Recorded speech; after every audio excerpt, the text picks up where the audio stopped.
It was reason that such vivid expression of lens deceptions would enable the most skeptical to perceive that identical deceptions were experienced in all telescopic observation of luminous celestial areas. As a result of the sensational rocket camera proof of celestial and terrestrial skylight synonymity and the apparent globularity and isolation of sky areas, it seemed that almost anyone would realize that astronomy has dealt only with celestial skylight and illusory features developed by telescopic lenses. The illusions now proved to develop from telescopic observations of the celestial attest that it was natural for Copernicus, Galileo, Newton, and others of their times to conclude that luminous celestial areas are globular and isolated bodies. The illustrious gentleman lacked modern mechanical devices for proving otherwise. Such being the case, it was necessary to prescribe mathematical space orbits for the seeming movement of such illusion-born entities comprising the universe. Thereafter, the concept of body and bodies became so fixed that it was impossible to return to the 1543 starting point for investigation of the premise. Though numerous men have questioned the premise, there could be no constructive investigation in the absence of more recent mechanical equipment. It is only through timely development of such equipment that proof has been hid of the concept's development from the illusory. Apropos of that mechanical equipment, the early years of pilgrimage led to the cell-like laboratory of Dr. Robert Goddard, pioneer extraordinaire in rocket construction. In 1926, the pilgrim visited him at Clark University in Worcester, Massachusetts. He desired the rocket's perfection no less ardently than Dr. Goddard did. At that time, 28 years old, he did not dream that he would live to witness the rocket's spectacular performance, which has developed confirmation of his dream. Yet, with all of modern mechanics which surpassed the mechanics draped in the corridors of time, it took 20 years to utilize that rocket for proof of most sensational disclosures. And it is significant that such a powerful mechanical instrument for proof was first used to destroy. It might not have been utilized for profound scientific purpose, but for the fact that the military had become seriously interested in rocket development to meet the challenge of the worst war in history's World War II. And the proof now established for this work's principal features exists. To meet the challenge of the worst war in history, World War II, in the proof now established for this work's principal features exists a parallel to the outlook of 1493, when the new world of land and water and life, which archaic theory had denied, was discovered. This land's existence had been denied as a result of an illusory condition accepted as real, the sky meeting the water. To overcome the flat Earth concept developed from that illusion, it was of utmost importance for science to make plausible the existence of this new world. Hence, when there was advanced in 1543 a forceful ease to sustain the timely, though erroneous, concept of isolated celestial areas making up the so-called planetary system and simultaneously explaining the new world's existence, it was most acceptable. At the time, it was of primary importance to establish convincingly that the Earth's area, previously conceived to embrace only the Old World, was in fact twice as large. And to give assurance that one would not fall over the edge, it had to be shown how journeys could be accomplished from one side to the other side of what was considered a globe Earth. The feature stressed was that of the eastern and western water extensions, then recently discovered to connect the Old World with the new. The width had to be known, regardless of what the length might be. Progress was eased to west rather than to north and south. If there existed northern and southern extensions, it was unimportant to the time. Prolongation of the globe Earth idea was simplified by the evident fact that the sun rises in the east and sits in the west.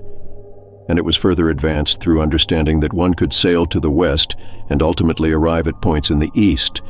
It appeared reasonable to assume that the Earth's contour was that of a globe or sphere. Since the assumed globe Earth had eastern and western limits in time and space, mathematical northern and southern limits, which would make it conform to a sphere, had to be provided. Thus, mathematical formula decreed that Earth's contour is comparable to that of assumed globular and isolated celestial areas. Although the assumed globularity and isolation of celestial areas has since been proved illusory, the frames of theory were obliged to accept such apparent conditions as fact. Hence, the terrestrial, also assumed to be a globular and isolated area of the universe whole, like celestial areas, was also assumed to be circling or ellipsing in space. The ancient theorists, lacking modern equipment for determination of cosmic reality, were convinced that the telescope lens was a faithful recorder of celestial conditions. Unfortunately, lens capriciousness was never considered in determination concerning arrangement and movement in the universe. However, from that faulty assumption of globularity and isolation, there developed a basis for precise time measurement, where previously the terrestrial day could be known with but two parts: the periods of light and darkness. The theory of terrestrial globularity and isolation made it possible to gauge the light and the dark periods through the application of hours. And the hours naturally corresponded to the assumed Earth sphere's assumed daily movement. It may be perceived that the same time measurement could have applied if, contrary-wise, it had been assumed that the sun described a daily course around the Earth from east to west. Then it would have made little difference if the Earth were assumed to be globular, cylindrical, or tubular in contour. Sun movement could provide hours of the day as readily as Earth movement did. The assumed circling movement of the assumed Earth sphere was made to conform to the time gauge, and the time gauge conformed to the assumed movement of the assumed Earth sphere. Hence, the mathematized approximate 24,000-mile circumference of an assumed globe, Earth invited mathematical determination that 1/24th of the Earth's assumed daily turn in space would constitute 1 hour. Therefore, since one assumed complete rotation of the assumed globe Earth of 24,000-mile circumference would constitute an Earth day of 24 hours, there had to be 24 different starting points for time. Every 1,000 miles of the 24,000-mile circumference would factually experience a different 12 o'clock noon and a different 12 o'clock midnight. Such mathematizing was by no means complicated. It then followed that the diameter of the man-made globe Earth would have to conform to global dimensions. Accordingly, there had to be formulated assumed northern and southern diminishing points for the assumed globe Earth, assumed to be isolated in space, infinite. Reality could not be consulted, and it could in no way control designation of the assumed northern and southern ends sustaining the globular concept and the isolated Earth globe. Men, having established the Earth's concurrent limits to meet the need of that time, had very little interest in the physical aspects of the northern and southern extremities which his mathematics had ordered.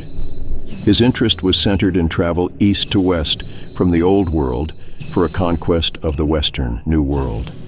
After the assumed globe Earth's assumed ends were mathematically fixed in time and space, there had to be provided an independent orbit or space path for its assumed daily and yearly movement in relation to other assumed cosmic globes scattered throughout timeless infinity.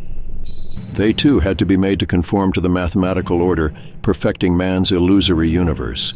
Hence it may be perceived that man, rather than creative force or deity, was responsible for the 15th century pattern of the Earth and the universe about the Earth.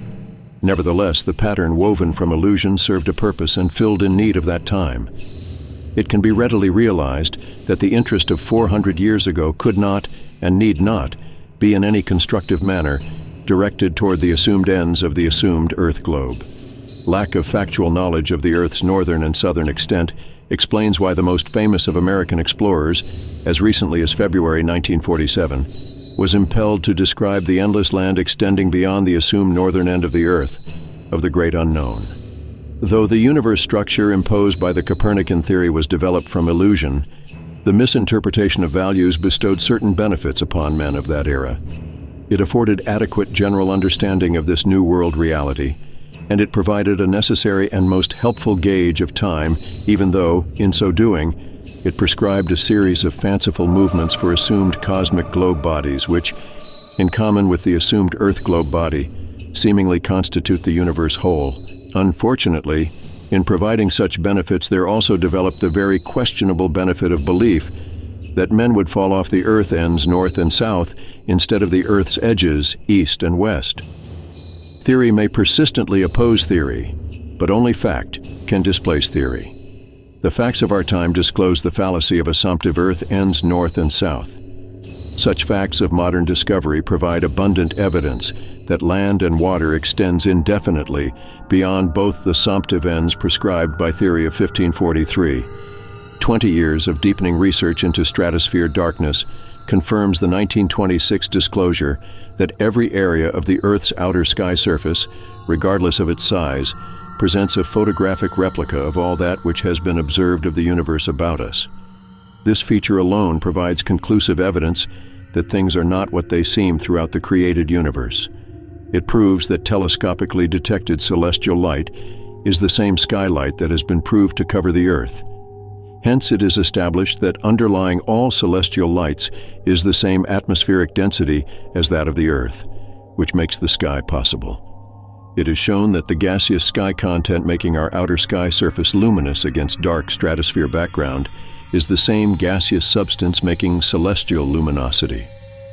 The sky and its light prevail even when no telescopic lens detects them. There are certain areas of our terrestrial skylight that cannot be detected in telescopic observation from land areas of the celestial. But that lack of detection in the way confirms the absence of terrestrial sky and its light.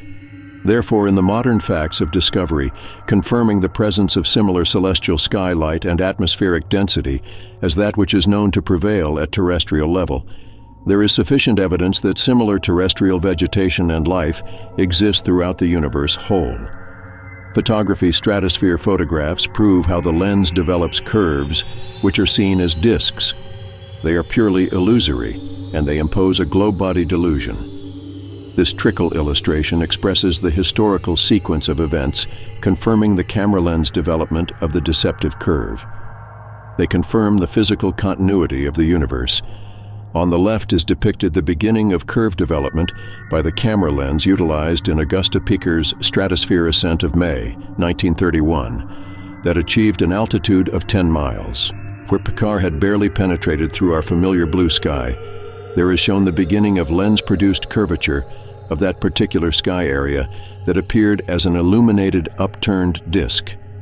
The center disk-like development shows the deceptive appearance of the sky area penetrated by Albert W. Stevens of the U.S. Army Air Corps at the greater altitude of 14 miles over the Black Hills of South Dakota in 1935.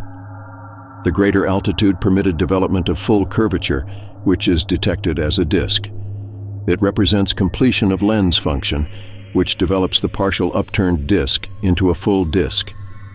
The larger and more luminous disk at the right represents a luminous terrestrial sky area, photographed by the U.S. Naval Research Bureau's rocket camera, at the greater altitude of 65 miles, or about 55 miles from the sky's outer surface, which varies from 7 to 10 miles from the Earth's surface. These photographs, and others that follow at altitudes up to 200 miles, conclusively confirm the disclosures of 1927 that the Martians and other inhabitants of the universe are obliged to consider that luminous, disk-like area over a white sands as a planet or a star. The photographs establish that Earth's sky area observed from beyond the Earth must deceptively appear as an isolated globe body comparable to the many luminous celestial areas of astronomy's fallacious star chart, which is in reality a celestial sky chart. Camera lenses of the stratosphere ascents and rocket flights were unable to penetrate through the impenetrable luminosity of our immediate sky at the negligible distances involved. Therefore, they could not detect the realistic land and life we know to be under the sky. Satellite lenses, including the recent 200-inch lens, are unable to penetrate through the luminosity of celestial areas to detect the equally realistic land, vegetation, and other life existent under every area of celestial life and all other celestial areas where no life is detected.